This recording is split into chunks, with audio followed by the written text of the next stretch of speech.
का 10 कदमदार ट्रेड में ये कार्यक्रम आप हर्षता मेरे साथ देखेंगे और हमारे साथ मौजूद होंगे मानस जायसवाल, शिल्पा रावत पिछले कार्यक्रम से इस कार्यक्रम में भी शिरकत करेंगे और अमोल अठावले और रचना वैद्य फ्रेश पर्सपेक्टिव लेकर जुड़ेंगे। ये कार्यक्रम इस लिहाज से भी महत्वपूर्ण है, आज एक महत्वपूर्ण लिस्टिंग होनी है भारतीय हेक्साकॉम की और इसका एक साइकोलॉजिकल इम्पैक्ट आपको भारतीय टेल में दिखाई देगा। और अभय अग्रवाल हमारे साथ जुड़ेंगे कुछ देर में एक आज बिग मार्केट वॉइसेस की कड़ी में हमारे साथ बातचीत करने के लिए। मीनवाइल निफ्टी क्या कर रहा है, हल्का सा सेंसेस का लेते हैं और भारतीय हेक्साकॉम की लिस्टिंग है, कुछ देर में उस पर भी जाएंगे। निफ्टी प्रोटेक्ट करने की कोशिश कर रहा है अपने आज के इस सेशन के और इस नए कमेंस्ड फ्रेश वीकली कॉन्ट्रैक्ट के दूसरे पुट राइटर्स के जोन को 22,600 को 620 को 640 को डिफेंड करने की कोशिश करता हुआ। And same is the case with Nifty bank 35,200 का स्तर यहाँ पे 48,700 का स्तर यहाँ पे। ये भी अपने पुट राइटर्स के सबसे स्ट्रॉन्ग जोन्स को प्रोटेक्ट करने की कोशिश कर रहा है। ग्लोबल मार्केट का सेटअप अच्छा नहीं है, बट एज ऑफ नाउ जो डिप हमको ग्लोबल मार्केट से मिला था उसके ऊपर हम कैपिटलाइज नहीं कर रहे हैं। हम एक बहुत ही रेंज बाउंड ट्रैजेक्टरी में एज ऑफ नाउ उस डीप कट की ओपनिंग के साथ। हर्षदा जी हाँ, और भारतीय हेक्साकॉम अपनी पारी की शुरुआत कर रहा है। वीरू, आप जैसे प्री ओपन से इंडिकेशन मिल रहा था वैसा ही हुआ है, तो करीब 33-34% के प्रीमियम पर यहाँ पर ये स्टॉक लिस्ट होता हुआ 755-58 के आसपास ट्रेड करता हुआ। याद रखिएगा, भारतीय एयरटेल की इस कंपनी में ज़्यादा हिस्सेदारी है। दूसरी जो पार्टी थी वो सरकारी एंटिटी थी जिन्होंने दरअसल इस आईपीओ में अपना स्टेक ऑफलोड किया और एक अच्छा रिस्पांस यहाँ पर इस स्टॉक को मिलता हुआ 760 के आसपास तक के लेवल्स लगे हाथ। एक्चुअली एयरटेल का स्टॉक भी रेडार पर रखना चाहिए, वहाँ पर भी आपकी नज़रें हो, कंसिडरिंग वो स्टॉक आईपीओ से पहले थोड़ा सा एक्शन में था, आज करीब ½ % नीचे ट्रेड करता हुआ, लेकिन हेक्साकॉम एक बहुत ही ज़ोरदार लिस्टिंग दिखाने में कामयाब रहा है। तो इस पर आगे भी नज़रें रहेंगी, इस पर आगे बातचीत भी करेंगे। फिलहाल मार्केट को इस समय कैसे पढ़ना है, जैसे वीरू मेंशन कर रहे थे, खुला थोड़ा सा नर्म, फिर कोशिश हुई रिकवरी की, लेकिन वो रिकवरी की कोशिश अब फेल होती दिखाई दे रही है क्योंकि एक और स्लाइड आता हुआ अब 100 पॉइंट नीचे 22,647 के लेवल्स पर इस समय आपको निफ्टी दिखाई देगा। और निफ्टी बैंक जो कोशिश कर रहा था कि 48,850 के करीब टिक जाए, ये 48,700 पर आ चुका है, लेकिन यानी कि ऊपरी लेवल से फिर मुनाफा वसूली का दबाव बढ़ता हुआ। अब हमारे साथ मानस, शिल्पा के साथ रचना वैद्य और अमोल अठावले भी जुड़ रहे हैं। रचना जी, कैसे पढ़ना चाहिए? कुछ रिवर्सल अब बढ़ने लगा है 48,700 पर निफ्टी बैंक।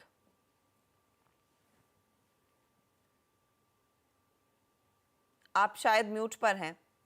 जी, गुड मॉर्निंग। और मेरे हिसाब से यहाँ पे बैंक निफ्टी का जो हम बात कर रहे हैं, तो यहाँ पे इनिशियल डिप जो आया है वो अभी तक सेटल हुआ नहीं है।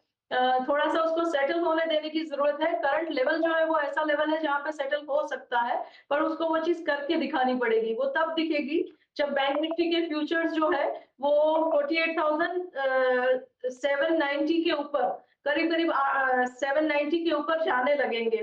तो अभी 760 के करीब है, तो यहाँ से 30 पॉइंट ऊपर अगर बैंक निफ्टी जाना शुरू कर दे तो देन वी कैन से कि वो यहाँ पे सेटल हो रहा है और यहाँ से एक अपस्विंग बनने के चांसेस है और उसको ट्रेड किया जा सकता है with stop loss of around 48,710।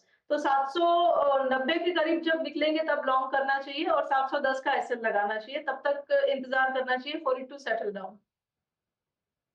और रचना जी, आपका फिर स्टॉक क्या रहेगा इस समय? जी, इस वक्त जो मेरा एक स्टॉक रहेगा वो रहेगा एक्सिस बैंक और दूसरा जो रहेगा वो रहेगा टाटा मोटर्स। ये हमारे क्लाइंट्स को भी रेकमेंड करे हुए हैं पिछले हफ्ते से, लेकिन नेवरदलेस यहाँ पे स्ट्रॉन्ग मोमेंटम है। एक्सिस बैंक में जहां तक बात करूं तो already it is showing science of strength and 1085 के करीब अगर फ्यूचर्स में एसएल लगाएंगे तो ऊपर वाली साइड पे बहुत जल्दी हमें 1100, 1110 और 1120 के नंबर्स यहाँ पे दिखने के चांसेस है। और जहां तक टाटा मोटर्स की बात है तो यहाँ पे भी बहुत ही बढ़िया मोमेंटम बन रहा है और नीचे एक स्ट्रॉन्ग सपोर्ट भी है। तो 1024 का सपोर्ट अगर लिया जाए फ्यूचर्स पे और अगर इसको लॉन्ग किया जाए तो 1024 के एसएल के साथ यहाँ पे एंटर करके हमें ऊपर वाली साइड पे 1034 का पहला टारगेट एंड 1038 का सेकंड टारगेट बना के टाटा मोटर्स को लॉन्ग किया जा सकता है। So Axis bank and Tata Motors both futures long. Okay, buying की ही अभी तक जो टेंडेंसी नज़र आ रही है, बहुत शॉर्टिंग के ट्रेड्स नहीं आए अब तक। अमोल, गुड मॉर्निंग, आपके दो ट्रेड्स। एक टाटा मोटर्स पे ही मेरा व्यू भी बुलिश था। फिलहाल उन्होंने दे दिया है तो मुझे एक पंजाब नेशनल बैंक अच्छा लग रहा है। उसमें भी I think bullish continuation formation, एक करेक्शन के बाद एक वापस एक रिवर्सल फॉर्मेशन हुआ है। 137.50 के आसपास चल रहा है। पोजिशनल पॉइंट ऑफ व्यू से 148 और 150 तक के टारगेट्स निकल के आ रहे हैं और स्टॉप लॉस उसका रहेगा 134। और दूसरा मुझे एक रिलायंस इंडस्ट्रीज अच्छा लग रहा है, 2960 के आसपास चल रहा है। पोजिशनल पॉइंट ऑफ व्यू से 3110 और 3130 के टारगेट्स निकल के आ रहे और स्टॉप लॉस उसका रहेगा 2900। काफी कंसोलिडेट हुआ है stock, but higher bottom formation है वीकली चार्ट्स पे भी। और जो भी रिवर्सल हुआ है वो लगता है कि आगे जाके ये जो कंसोलिडेशन है वो बुलिश साइड पे टर्न होने के चांसेस यहाँ से काफी ब्राइट लग रहे हैं।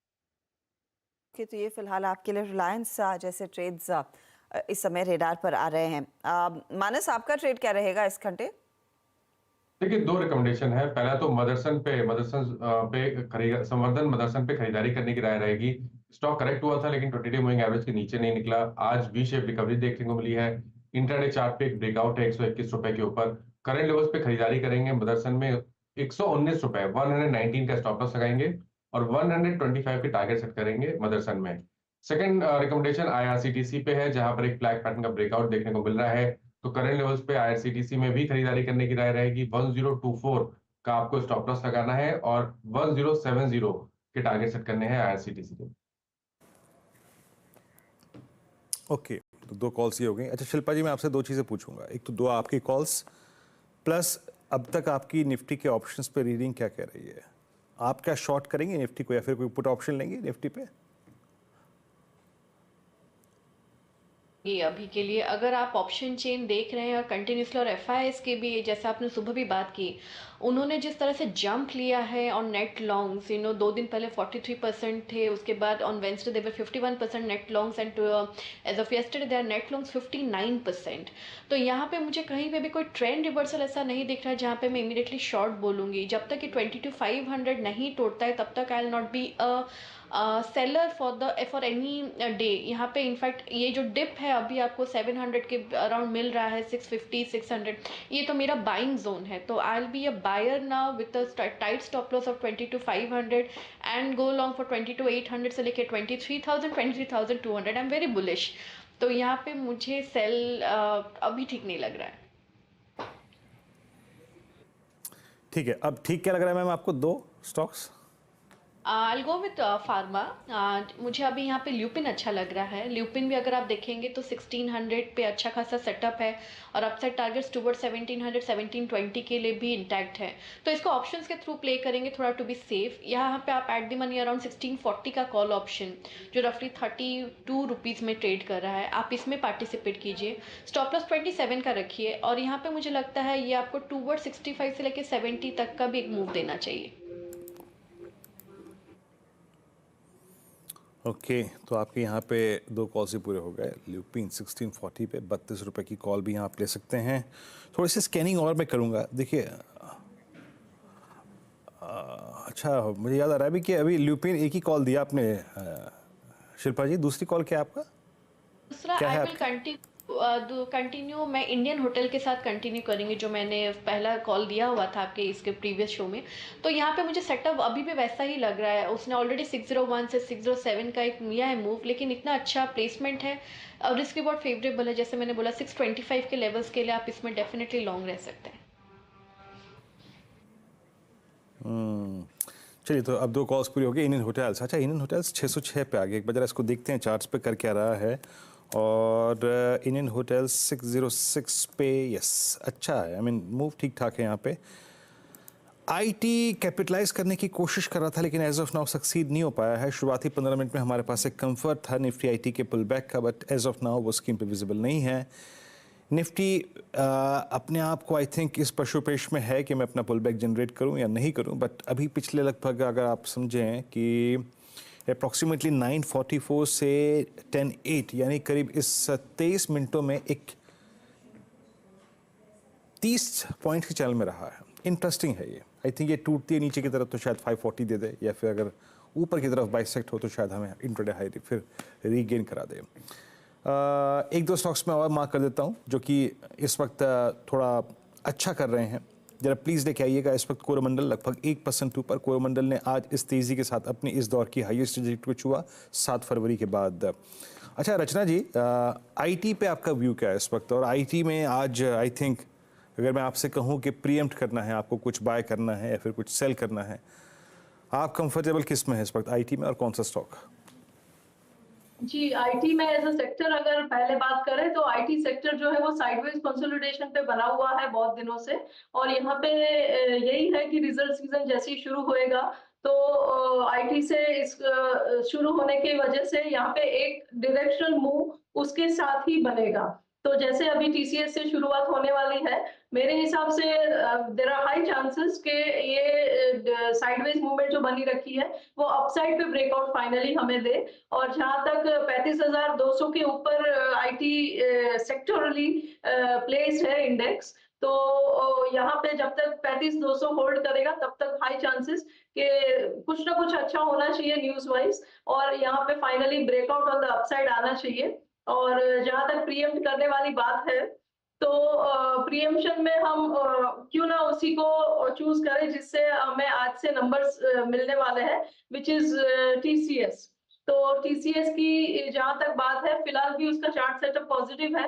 कुछ ना कुछ यहाँ पे इंडिकेशन ऐसा आना चाहिए जिसकी वजह से ये काउंटर आगे जाके पॉजिटिवली चलना चाहिए। अभी 4000 पे है, आगे जाके 4060 एंड 4080 के नंबर्स यहाँ पे दिखने चाहिए। डाउन साइड पे जब तक 3960 होल्ड करेगा तब तक ये पॉजिटिव व्यू बरकरार रहेगा।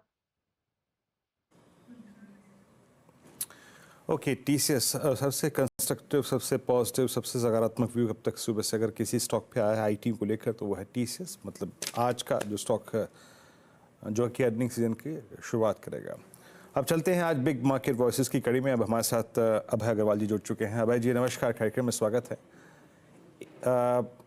ये सभी विश्व के बाजार कहीं ना कहीं या फिर आपकी हमारी धारणा सभी एनालिस्ट एक आई थिंक चीज़ पे काम कर रहे थे कि CY24 के लगभग मध्य में या फिर मध्य से आगे के काल में यानी अक्टूबर तक एक रेट कट सबको मिल जाएगा। पर यूएस में जो इन्फ्लेशन के आंकड़े आए हैं उसको देखने के बाद ये पूरी की पूरी थ्योरी, चाहे वो भारत में हो चाहे वो यूएस में हो, rate cut in month of I think August, सितंबर, अक्टूबर, क्या वो धीरे धीरे सिंक हो रही है? पहला व्यू आपका इस पर। जी नमस्कार वीरेंद्र। देखिए, जो रेट कट की जो बात चल रही है, आई थिंक लोगों का जो एक्सपेक्टेशन है कि रेट कट होगा तो उससे कुछ चमत्कार हो जाएगा, मुझे लगता है कि वो थोड़ी गलतफहमी है। क्योंकि जो रेट कट का जो इम्पैक्ट आता है वो फॉरवर्ड बेसिस पे आता है। तो जो मार्केट में वॉलेटिलिटी है या फ्लक्चुएशन है, मुझे लगता है थोड़ा एक रिएक्शन है रेट कट्स की डेट की एक्सपेक्टेशन पे। महीने भर पहले ये एक्सपेक्टेशन थी कि 2024 इस साल में ही 3 रेट कट हो जाएंगे जब, और स्टार्टिंग विद में। अब वो धीरे धीरे डिले होके लोगों का कहना है कि शायद 2 होंगे या हो सकता है 1 भी रेट कट हो। पर वीरेंद्र, मेरा ये कहना है कि आप जो डायरेक्शन है वो क्लियर है, उसकी जो पेस है वो शायद स्लो हो, पर इंटरेस्ट रेट्स कट होंगे ये मुझे लगता है कि एक काफी क्लियर है। और इन्वेस्टर्स को बस उस पर फोकस करना चाहिए। ये बड़ा डिफिकल्ट है कहना कि ये कब रेट कट्स एग्जैक्टली होंगे, तो उसके हिसाब से एग्जैक्टली आप अपनी पोजीशनिंग कर लें। वो मुझे नहीं लगता कि कोई समझदारी की बात है। आपको एक मैक्रो ट्रेंड के साथ रहना चाहिए कि हाँ रेट कट होगा और उससे किन कंपनीज को, किन सेक्टर्स को फायदा होगा, बस उस पर ध्यान रखें तो मेरे हिसाब से वही बेटर होगा। पेस डिफाइन करना बहुत मुश्किल है, बहुत डेटा पे डिपेंड करता है। तो ऐसी स्थिति में अभय जी गुड मॉर्निंग, फिर रुझान क्या रहेगा? क्योंकि it's gonna take its own time. पहले जब लग रहा था कि वो मार्च में होगा, मार्च के बाद वो जून पर आया, अब वो जून से ज्यादा एक्सटेंड होता हुआ दिखाई देगा। मनी फ्लो के लिहाज से क्या स्थिति उभर कर आएगी? भारतीय बाजारों के लिए एक चीज अच्छी है कि डोमेस्टिक पार्टिसिपेशन और रिटेल निवेशकों का पार्टिसिपेशन एकदम टॉप नॉच रहा है, तो वो मनी फ्लो कभी हमारे लिए कम नहीं हुआ। लेकिन अगर हम इंतजार कर रहे थे उस एफआईआई के पैसे की, वो आना है या नहीं? हर्षदा देखिए, जो एफपीआई है दो तरह से मैं उन्हें बांटूंगा। एक तो है जो थोड़ा शॉर्ट टर्म व्यू रखते हैं, टैक्टिकल व्यू रखते हैं और इंडिया जैसे इमर्जिंग मार्केट को टैक्टिकली देखते हैं, और एक है जो लॉन्ग टर्म इन्वेस्टर्स हैं जिनका व्यू 10, 15, 20 साल का है, जैसे सॉवरेन फंड्स हैं, पेंशन फंड्स हैं, इंडाउमेंट फंड्स हैं। जो सेकंड कैटेगरी है जो लॉन्ग टर्म इन्वेस्टर्स हैं, Harshada, in the worst time also उनका स्लो डाउन नहीं हुआ। मुझे नहीं लगता कि जो लॉन्ग टर्म इन्वेस्टर्स का है उनका अगर मैं क्लासिफाई करूं तो हमने कभी भी नेगेटिव फ्लो देखा है या रिडेम्पशन देखी है किसी भी महीने में। और जो टैक्टिकल इन्वेस्टर्स हैं जिनका हमें रोज डेटा दिखता है, वो रिटर्न्स को चेस करते हैं क्लियरली। वो ड्रिवन होते हैं मैक्रो इन्वायरमेंट इंप्रूवमेंट से, अर्निंग्स इंप्रूवमेंट से, वैल्यूएशन से, और उनका जो इस समय पोजीशनिंग है वो थोड़ी ऑन द फेंस है हर्षदा, क्योंकि उनको बहुत इंटरेस्ट है इंडिया में जितनी मैं बात करता हूं, पर वो टाइमिंग गलत नहीं करना चाहते हैं।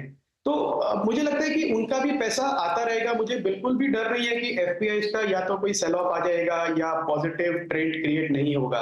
I think it's a matter of time. और जिस तरह का मैक्रो सिचुएशन है अभी इंडिया की बैलेंस शीट, हमारा जो फिस्कल डेफिसिट का जो टारगेट्स है, करेंट अकाउंट डेफिसिट है, रुपी स्ट्रॉन्ग है, इंटरेस्ट रेट स्टेबल है, फॉरेन एक्सचेंज सिचुएशन स्टेबल है, तो आई थिंक ये सब ड्राइव कर रहा है फॉरेन इन्वेस्टर्स को इंडिया को बहुत सीरियसली देखने का। तो irrespective of interest rate pace of cut मुझे नहीं लगता कि एफपीआई फ्लोज को उससे कुछ ज्यादा फर्क पड़ेगा इंडिया में। ओके, चलिए, तो अभी हमने ब्याज दरों को लेकर और एफपीआई फ्लो को लेकर जो हर्षदा का प्रश्न था उसका उत्तर जुटाया। दो चीज़ें हैं, एक यूएस वहाँ की महंगाई दर के आंकड़े और एक हमारा पड़ोसी देश चाइना, कमोडिटी जायंट, जो कि मेटल्स को और केमिकल्स को प्रभावित करता है। और केमिकल्स में पिछले लगभग 5 रोज़ में अभय जी मूव अच्छा है, और मेटल्स की तो खैर बात ही क्या है, all time high. I mean both group, I mean ferrous non ferrous. Metals पे आपका टेक क्या है अभय जी? और केमिकल्स जो कि पिछले 3 क्वार्टर्स से अर्निंग्स काफ़ी ख़राब हैं, और शायद ये भी कहा जा रहा था कि FY25 की जो फर्स्ट क्वार्टर की अर्निंग्स है वो भी भेंट चढ़ी जाए, बट जो क्या प्राइस थोड़े से स्टेबल हो रहे हैं विद पॉजिटिव बायस, क्या ये केमिकल में आपको एंट्री का पॉइंट दे रहे हैं क्या? मैं दूसरा आपके जो सवाल है उसका पहले डिस्कस करता हूँ वीरेंद्र। इसमें क्लियरली जितना हम डेटा देख रहे हैं, एक रिवर्सल है कमोडिटी प्राइसेस में ग्लोबल लेवल पे। तो जो चाइना में डंपिंग आप एक तरह से कह सकते हैं, पर जिस तरह से प्राइस करेक्शन हुआ था ग्लोबल मार्केट्स में अक्रॉस द बोर्ड, एग्रोकेमिकल से लेके स्पेशलिटी केमिकल तक, commodity chemicals, burn drug prices में, वो काफी स्टेबल हो गए हैं प्राइसेस। और अब एक ऐसी स्थिति बन रही है कि उनको धीरे धीरे प्राइस इंक्रीज भी हो रहे हैं। तो जो पिछले 2 साल से ये जो हमारी केमिकल कंपनीज हैं, और केमिकल कंपनीज में हर तरह की केमिकल कंपनीज को मैं इंक्लूड करूंगा वीरेंद्र, जैसे बर्न ड्रग्स हैं, फार्मा कंपनीज हैं, एग्रो केमिकल कंपनीज हैं, स्पेशलाइज्ड केमिकल कंपनीज हैं, जिनके पास कोई प्राइसिंग पावर नहीं था और जिन्होंने सिर्फ प्राइस को टूटते हुए देखा, और जिसकी वजह से अर्निंग्स काफी डिसअपॉइंटिंग थी। मुझे लगता है एक बहुत स्ट्रॉन्ग बेस बन गया है ऑलरेडी लास्ट क्वार्टर में, और इनफैक्ट मैं सरप्राइज नहीं रहूंगा जो अभी भी रिजल्ट आएंगे पिछले क्वार्टर में, उसमें आपको थोड़ा अपटिक दिखना शुरू हो जाएगा और कमेंट्री भी मैनेजमेंट की पॉजिटिव हो जाएगी, क्योंकि चाइना से जो सप्लाई है, जो एक्सेसिव सप्लाई थी, उसमें काफी रिडक्शन है इस समय। और वो इसलिए है क्योंकि काफी जो कंपनीज थी जिनके पास एक्सेस कैपेसिटी थी, उन्होंने काम ही बंद कर दिया है काफियों ने, क्योंकि वो लॉस पे काम नहीं कर पा रहे थे। तो और जो एक स्केर्सिटी क्रिएट हुई है, जो चैनल्स एकदम लीन हो गए हैं, क्योंकि जो B2B बायर्स होते हैं इंडियन प्रोडक्ट्स के, वो इन्वेंट्री नहीं बनाना चाहते हैं ऐसे एनवायरनमेंट में जहाँ के कि प्रोडक्ट का प्राइस गिर रहा है। तो अब वो चैनल रीस्टॉकिंग भी स्टार्ट हो रही है। तो मुझे लगता है एक केमिकल स्पेस के लिए एक बहुत अच्छा इंटरेस्टिंग अपॉर्चुनिटी बन रही है, जिसमें इन्वेस्टर्स को ध्यान रखना चाहिए। और मेटल्स भी, एक चाइना की इंटरनल कंजम्पशन वापस पिकअप हो रही है जो काफी सालों से लो थी। अभी जो हमने रिसेंट डेटा भी देखा उसमें क्लियरली दिख रहा है कि जो मेटल्स में एक कंप्लीट चाइना एग्जिट कर चुका था एज ए कंज्यूमर, वो वापस आ रहा है। रियल एस्टेट कंपनीज जो बैंकरप्ट हो गई थी वो भी अब उनका काफी सेक्टर रीअलाइन हुआ है, इंफ्रास्ट्रक्चर प्रोजेक्ट्स भी पिकअप हो रहे हैं। तो चाइना जैसा कंज्यूमर जब वापस आता है मार्केट में तो ऑब्वियसली काफी कैपेसिटी कंज्यूम कर लेता है। तो मुझे लगता है कि बोथ मेटल्स में वीरेंद्र और केमिकल्स में एक अच्छी अपॉर्चुनिटी बनेगी इन्वेस्टर्स के लिए। जिस तरह का ओवरऑल एनवायरनमेंट रहा है, और ये मैं स्टॉक्स और सेक्टर से थोड़ा सा हटकर आपसे सवाल पूछना चाहूंगी Abhay ji. I don't remember the last time जब सोना आसमान छू रहा हो और इक्विटी मार्केट्स में भी अच्छी खासी ऐसी रैली देखने को मिली हो, और साथ में बेस मेटल के भी प्राइसेस और कच्चे तेल में भी कुछ उबाल देखने को मिला हो। ये सारी कमोडिटीज, सारे एसेट क्लासेस जो आउट परफॉर्म कर रहे हैं, और इधर प्रॉपर्टी मार्केट में भी हम सब जानते हैं कि किस तरह के प्राइसेस कमांड कर रही हैं कुछ आला प्रॉपर्टीज या आला बिल्डर्स। ये थोड़ा सा विचित्र सिनेरियो नहीं है? आपकी बात एकदम ठीक है हर्षदा, पर क्या होता है ना, एक लेवल के बाद जो कंजम्पशन ड्रिवन प्रोडक्ट्स होते हैं, और जिसमें कंजम्पशन, जैसे गोल्ड की आपने बात करी, एक कंज्यूमर प्रोडक्ट है जिसको लोग लेके होल्ड करते हैं, यूज करते हैं ज्वेलरी बनाने में। क्रूड एक ऐसा प्रोडक्ट है जिसकी वैल्यू कंजम्पशन में है, और तीसरा रियल एस्टेट भी ऐसा है जो आइडियली लोग बाय करके यूज करते हैं।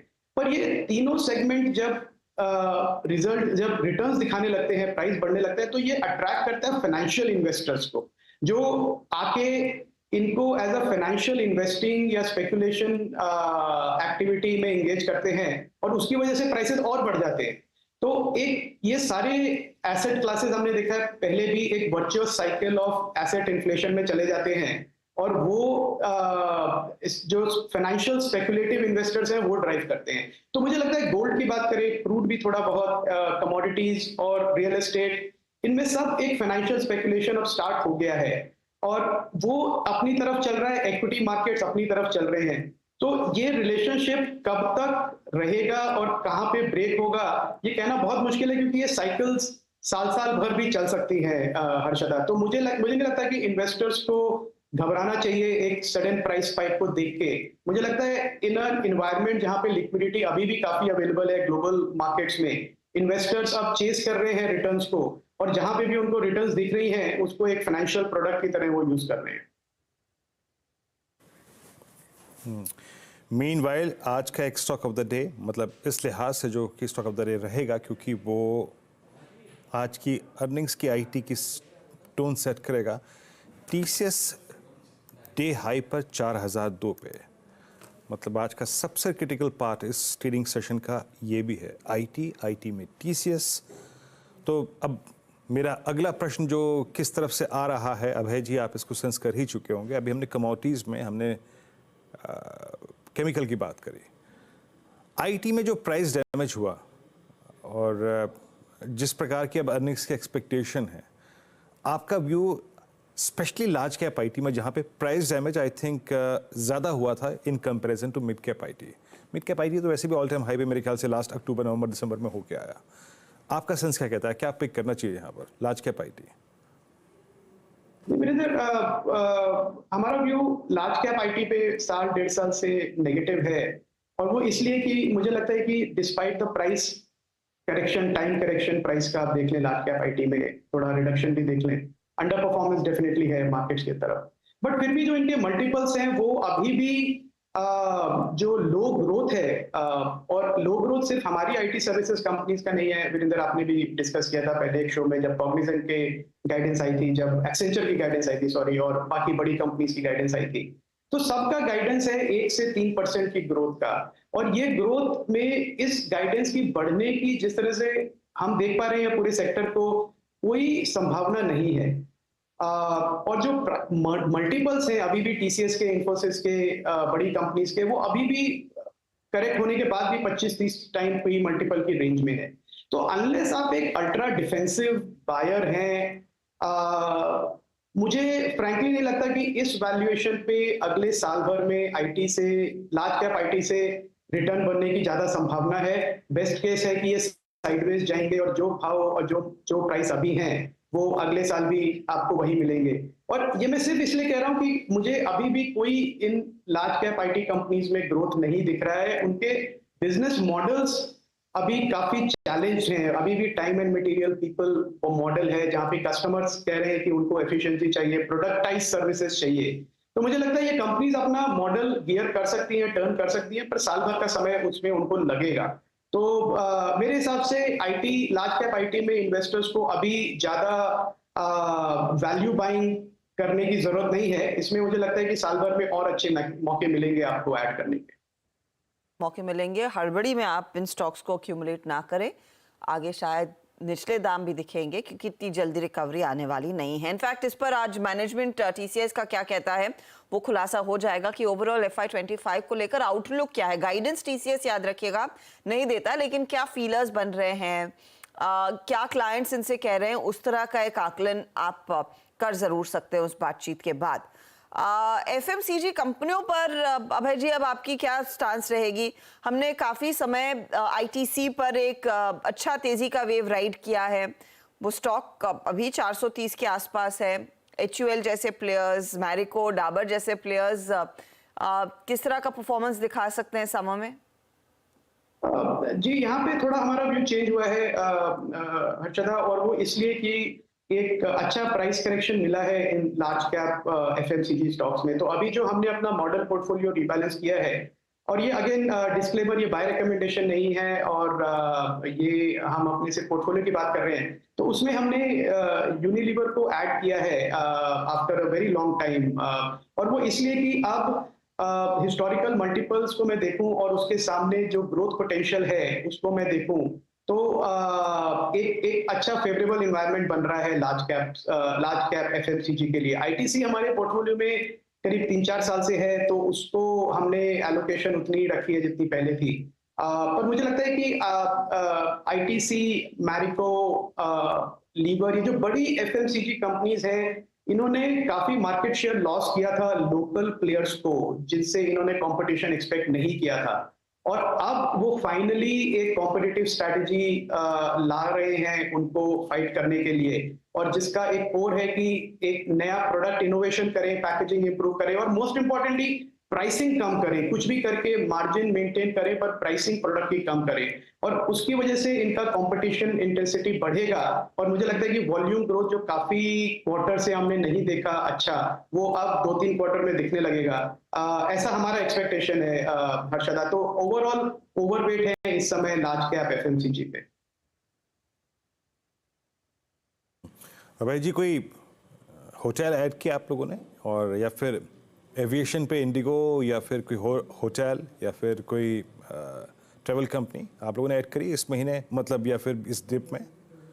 नहीं, इस रीबैलेंस में हमने ऐड नहीं करी। हमारे पास लेमन ट्री है काफी समय से, आई थिंक कोविड के समय लिया था हमने कुछ 30 रुपए पे, तो वो मुझे लगता है एक अच्छा प्रॉक्सी प्ले है हॉस्पिटैलिटी सेगमेंट के लिए, और काफी एफिशिएंट प्रोड्यूसर है, सर्विस प्रोवाइडर है, तो वो है। और एयरलाइंस में आई थिंक इंडिगो हमने ऐड नहीं किया है अभी, क्योंकि काफी साइक्लिकलिटी है अभी भी उस बिजनेस में, एक्सपोजर टू क्रूड प्राइसेस काफी सेंसिटिविटी है, बहुत ही एफिशिएंट प्लेयर है, बहुत ही अच्छा मार्केट शेयर है उसका, पर अभी थोड़ा दिन आई थिंक वेट करेंगे। आई थिंक ये हॉस्पिटैलिटी सेगमेंट बहुत अच्छा सेगमेंट है ओवरऑल, पर मुझे लगता है कि वैल्यूएशंस रन अप हो गए हैं, और थोड़ा भी अगर एक क्वार्टर का भी साइक्लिकल प्रेशर आया तो मुझे लगता है स्टॉक प्राइसेस करेक्ट हो सकते हैं। सो आई थिंक हम इनके लिए वेट करेंगे उस अपॉर्चुनिटी को इमर्ज करने के लिए। और क्या ऐड किया आपने? HUL एक मेंशन किया, कुछ और ट्रेड जो आप बता पाएंगे हमें? जी बिल्कुल, हम एक HDFC लाइफ ऐड कर रहे हैं, किया है हमने मॉडल पोर्टफोलियो में। अगेन जब 4 साल 5 साल पहले हमने देखा था, और इसको कंटिन्यूसली ट्रैक करते रहते हैं, तो जब एक टाइम पे आपको याद होगा 6 टाइम 7 टाइम के एम्बेडेड वैल्यू मल्टीपल पे ये स्टॉक था, और उसके बाद से एक अर्निंग्स बढ़ी हैं, पर एक साइडवेज टाइम करेक्शन हुआ है स्टॉक में, और अब इसका जो मल्टीपल है गिर के करीब 2.5 टाइम के आसपास आ गया है। तो जहां पे मुझे लगता है कि एक फेयर वैल्यू है, और it's a very strong company in an industry that we can expect to grow, तो क्लियर ग्रोथ ट्रिगर्स हैं, काफी एफिशिएंट मैनेजमेंट है। तो आई थिंक अब ये इस लेवल के प्राइस पे है कि हम इसको हमने इसको ऐड किया अपने पोर्टफोलियो में। और ओवरऑल अर्शदा, हमने अपना जो लार्ज कैप एलोकेशन है मॉडल पोर्टफोलियो में वो बढ़ाया है, पहले 30% था, उसको हमने 55% किया है, और स्मॉल और मिड कैप में प्रॉफिट बुकिंग करके उसको थोड़ा कम किया है, क्योंकि ओवर वैल्यूएशन दिख रहा है कई जगह। कंपनीज अच्छी हैं पर प्राइस इस लेवल पे आ जाता है कि रिटर्न बनाना मुश्किल हो जाता है। तो मुझे लग रहा है कि लार्ज कैप्स में ज्यादा अच्छी अपॉर्चुनिटी है इस समय, और पोर्टफोलियो थोड़ा डिफेंसिव रहे वो भी अच्छा है थोड़े समय के लिए। तो उस हिसाब से हमने ये लार्ज कैप्स ऐड किए, लीवर मैंने आपको बताया, और एक ग्रासिम भी हमने ऐड किया है अपने पोर्टफोलियो में। अगेन अच्छा कंग्लोमरेट है, कभी अनलॉक हो वैल्यू तो उसमें काफी फायदा मिलेगा इन्वेस्टर्स को। ये 3-4 हमने लार्ज कैप्स ऐड किए हैं और पोर्टफोलियो में एलोकेशन बढ़ाया है लार्ज कैप्स का खर्चा। ये फिलहाल कुछ स्टॉक्स जो इस समय नए ऐड किए जा रहे हैं, जिसमें ग्रासिम, HDFC लाइफ, HUL जैसे नाम भी शामिल हैं। अभय जी बहुत बहुत शुक्रिया हमारे लिए समय निकालने के लिए। आपसे इजाजत लेंगे, बहुत बहुत धन्यवाद।